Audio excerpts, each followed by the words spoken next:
Hey there, my name is Eddie, and I'm a full stack developer here at Tech.Global. I'll be introducing you to UA Travel. So, UA Travel is our travel registry system that we're hoping replaces the current travel registry system here at the university. Some of the key highlights to it are that it's a better user experience for our faculty and study abroad student base, and it also helps our administration team be able to keep those same people safer abroad and help them be aware of some of the things that are happening while they're over there. Let's start off by going to our development server. And this is the landing page from a previous iteration, but let's log in. So this is theoretically what somebody would see when they first log in if they had created a trip already. Some of this is dummy data, but once we get real data going in, it's going to look more unique to users. So if we go to messages, messages is where all of our global resiliency notifications reside. So we're able to see LOSAD in Mexico from the global resiliency team and a little description about what's happening, and the ability to reply, close, compose new notifications to the global resiliency team. Next up, we have the My Trips, which will hold the past trips, and we can see here it's a lot of the dummy data, but it gets across the idea that we're trying to just create a view for users where they'll be able to see all of their past trips, all of their current trips, all of anything concerning the trip with really just a single click of the button. So we can also create a new trip, and we're still iterating through some of the visual aesthetics of the questionnaire form, but being able to type something like I'm departing Tucson and having that Google autocomplete, having it an aesthetically pleasing date picker, something I think most applications out there tend to ignore, but giving something that's easy, I think, is really good for users. So we can click next and see that Tucson to London is one of our destinations, and the application autofills for those departing locations and asks what's the next place we're going to. So let's say we're just going to come back to Tucson and click next and be notified that the trip is complete.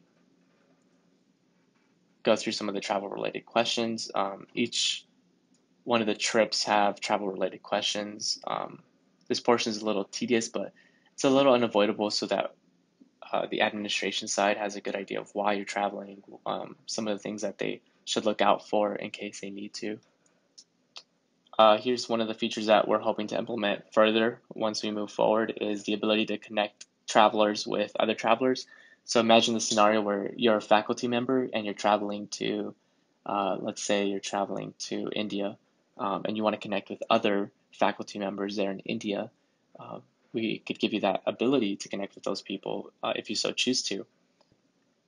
So let's say yes.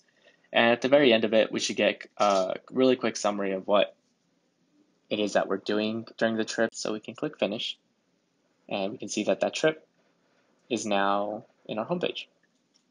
So let's take a look at how the admin view looks. So one of the things you'll first notice when you're logging in is this big Google Maps and a bunch of markers on it. So each of the markers are generated from our helper application that goes out to a service called iJet, and pings their API and checks to see what are the current world alerts based on what iJet says. And iJet is a company who specializes in global alert data. And if we click on some of them, let's say we click on this one here, we can get an idea of what is happening in that area through this info window of that alert. And if we click on the yellow circle underneath it, so on this map, yellow circles mean impacted travelers. So some of our faculty or study abroad student body are affected by this alert. We can even turn off some of the alerts if we wanted to. Health data, let's say we want to turn off the environment and security alerts, and we just want to see all of the transportation alerts in the world. So we can see that as well.